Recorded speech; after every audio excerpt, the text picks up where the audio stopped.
Sí, vamos con la quinta causa, que es liquidemos Petroperú. Hago el hilo conductor justamente con este tema de los sindicatos, porque sabemos actualmente que Petroperú atraviesa uno de sus peores momentos, si no el peor. Es una empresa que le ha dejado una deuda al país de 17.000 millones de soles, lo cual significa que se pudo haber reconstruido todo el sistema de carreteras del Perú 2-3 veces. La cantidad de hospitales, todo ese dinero del trabajador que se ha desperdiciado por esta empresa estatal. Y justamente uno de los motivos por el cual, y esto se sabe públicamente, no es ninguna mentira, uno de los motivos por los cuales no se ha privatizado o liquidado la empresa o mejorado de alguna manera es justamente el tema de los sindicatos de Petroperú, que muchos de ellos tienen puestos tienen como más de 10 sindicatos hereditarios. Petroperú, ¿no? O sea, imagínense, los puestos en Petroperú son hereditarios, no salen, y muchos de ellos se oponen obviamente a que la gestión privada entre, porque ellos serían los primeros en volar su puesto, obviamente, ¿no? Entonces hay un conflicto de intereses enorme ahí. Entonces me gustaría saber, así de una, ¿qué debe hacerse con Petroperú? ¿Privatizarse? ¿Liquidarse? ¿O mejorar como ha prometido la presidenta? Que no sé cómo se va a mejorar. Mire, mejorarse. Y le voy a contar por qué y le voy a sustentar. A ver. Hay actividades estratégicas que tienen que tener los estados para poder vivir como una entidad. Así como el ser humano hay necesidades básicas que tienes que satisfacer, no puedes dejar de alimentarte, no puedes dejar de dormir. El Estado como entidad también necesita tener el control de sus actividades estratégicas. En mi casa yo tengo mi luz, mi agua, y yo no le doy el control de las llaves maestras de la luz y el agua al vecino, por más amigo que sea. La tengo que tener el control yo. Entonces, el Estado necesita tener, los países europeos, los países liberalistas, capitalistas, tienen empresas estatales de sus sectores estratégicos. Acá nos han querido vender en el Perú, desde la época de los 90, esta idea de que lo estatal es malo. Entonces, ¿y qué pasa con Petroperú? Petroperú es una empresa estratégica que le vende el combustible, que mueve la energía que mueve la economía del país. ¿Qué pasa si nos invade mañana Chile? ¿Qué pasa si vendo Petroperú y cae en manos de un chileno? Y hay una guerra. Pero Petroperú actualmente tiene creo que 40% del mercado. O sea, ya se ha ido reduciendo cada vez más. Ahí voy. Nos invade Chile y el dueño de Petroperú es un chileno. No nos vende gasolina ni siquiera para nuestros carros militares. No sé, creo que es un escenario, es un escenario muy catastrofista, pero congresista, aterrizando. Tienen que irse hasta el norte, vamos a aterrizar. Pero mire, usted dice que la empresa es estratégica, pero Petroperú, como le digo, 17.000 millones. Eso estratégicamente es deficitaria. Y ahí voy. ¿Sabe qué ha pasado? Hay gente interesada en comprar a Petroperú y esa misma gente es la que ha hecho quebrar a Petroperú. ¿Y sabe por qué? Mire, donde está la planta de refinería, a 1 kilómetro están los pozos petroleros. Ajá. ¿Quién extrae el petróleo? Graña y Montero, empresas nacionales que tienen medios de comunicación y otras de otros países. Pero ahorita mismo Petroperú quiere. Ahí voy. ¿Y sabe a cuánto le venden el petróleo que lo llevan a la refinería a 1 kilómetro? A precios internacionales. Como si estuvieran trayendo el petróleo de Arabia Saudita, del Asia. Y yo digo, ¿es lógico que 1 kilómetro cueste como traerlo del otro continente? Toda esa ganancia se la llevan los privados. Sí, claro. ¿Por qué Petroperú no extrae el petróleo y esa ganancia se queda a Petroperú? Entonces, eso es lo que le hace quebrar a Petroperú, porque lo que debe ganar Petroperú se lo llevan los privados. Entonces, esa verdad no te la cuentan. Okay, esa verdad lo oculta. Usted me está diciendo, para resumir, que el fracaso de Petroperú se debe a un sabotaje. A un sabotaje. No es que la empresa funcione mal, ni nada. Petrobras tiene empresas... ¿Y cómo? No, Petrobras también tiene pérdidas, así como Codelco en Chile. O sea, son empresas con pérdidas millonarias. Mira, hasta Chile tiene empresa... Codelco, por supuesto, pero tiene pérdidas millonarias como Petroperú. O sea, no es un ejemplo. O sea, tiene, pero fuera de esos países que no importa. Vamos al Perú.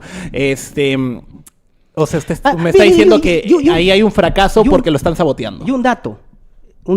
¿Cuánto cuesta extraer el barril de petróleo? $30. ¿Y a cómo lo venden? El precio internacional. Pongamos, no sé, pero 130.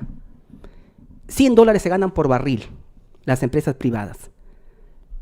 Porque ellos dicen, el precio internacional está ahí, es así, y yo lo vendo. Esos $100 por barril, que se lo lleve el privado, ¿por qué no se queda con Petroperú? Y va a ver que no va a tener pérdidas, y va a ver que va a tener ganancias. Sí, pero lo de Petroperú las pérdidas se deben a que se embarcó en este proyecto de la refinería de Talara que inicialmente iba a costar 1.000 millones y terminó costando 6.000 millones. Sí. Y hasta ahora seguimos pagando. Pero es que justamente ha sido, no se ha abordado de manera integral el problema de Petroperú, porque hace poco se iban a vencer los contratos de 30 años de las empresas que tenían las concesiones de estos pozos petroleros y quieren que les renueven, no sé si lo han renovado, creo que sí, la presidenta, nosotros nos hemos opuesto a la venta de Petroperú y a la renovación de los contratos, pero no es nuestro gobierno, la señora ha caído nuevamente en el juego de querer vender todo. Entonces, bueno, no ha vendido, se ha puesto, mire, a una persona afín. Dina Boluarte se opone a la privatización.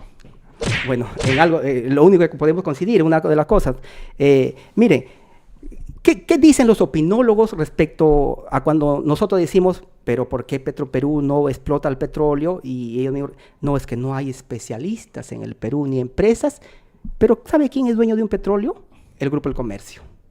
Y yo digo, ¿el Grupo Comercio es especialista en medios de comunicación o en extraer petróleo? Entonces, nos han tenido engañados toda esta vida y a los que no investigamos, pues a veces nos creemos lo que dicen ellos mismos.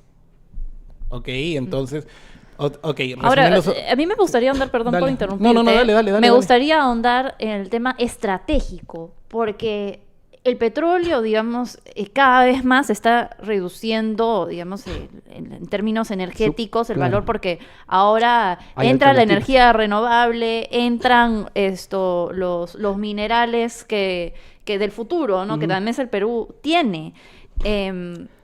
Entonces, ¿cómo lo ves? O sea, ¿por qué el petróleo tiene que ser estratégico para el Perú? O sea, ¿por qué no la comida? ¿Cuál es el criterio del estratégico y lo que podría ser parte del Estado? Porque, por ejemplo, en el caso minero, en el Perú, pues se considera que el subsuelo tiene que ser administrado por el Estado, pero en otros países se considera que si es que una persona encuentra, no sé, pues un pozo petrolero o encuentra un mineral debajo de su casa, es suyo y después uno negocia directamente. Entonces, ¿por qué el criterio estratégico? Mire, lo que usted señala es verdad, ¿no? Hay otras alternativas, pero acá en el Perú todavía estamos en un momento incipiente, ¿no? De ir a otros temas de energía, ¿no? El pánico cuando se genera, cuando escuchamos que sube la gasolina, ¿no? No vemos que suben los productos, sube el precio de la canasta básica. O sea, el petróleo, la gasolina es la fuerza, la energía que mueve la economía de un país. Imagínense si mañana me dijeran que no hay gasolina acá en el Perú, la catástrofe que sería, ¿no? Crisis económica. Por eso decimos que es estratégico para el Estado, así como para los hogares, para el ser humano, es estratégico tener agua. Imagínense que no tengas agua en tu casa, o que el vecino tenga la llave de tu agua y cuando quiere te la abre y cuando quiere te la cierra. Igualito de Toulouse. Habría que preguntarle a Sedapal, ¿no? Por eso hace que llegue el agua a los cerros. Que necesitamos que el Estado tenga el control o la supervisión o la regulación de los servicios públicos y que no esté solamente en manos del privado, porque el empresario lo que quiere es ganar y obviamente invierto para ganar. Pero ¿qué país va a permitir que estos sectores estratégicos estén es más, en otros países ni siquiera permiten que estén en manos de privados, ni siquiera nacionales, menos de extranjeros?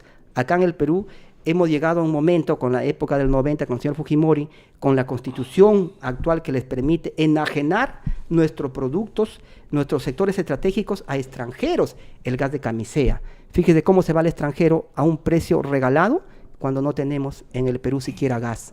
¿No le parece a usted que hubiera sido mejor? Aseguremos que todos los peruanos tengan gas. Con una empresa pública. Y si nos queda, podemos vender. Pero no en el mismo camisea. Sí, pero creo que ese mismo modelo, o sea, de justamente asegurar los recursos estratégicos mediante el Estado, lo hizo Bolivia. Y, o sea, Bolivia está... O sea, claro, le falta todo. No hay ni agua, no hay luz, no hay nada. Pero, y tienen empresas estratégicas por todos lados. Pero hay otros factores también. Los países europeos tienen asegurados, pues... y hace poco estuve por Europa y justo preguntaba y me dicen el ferrocarril, los trenes, los buses son estatales, municipales.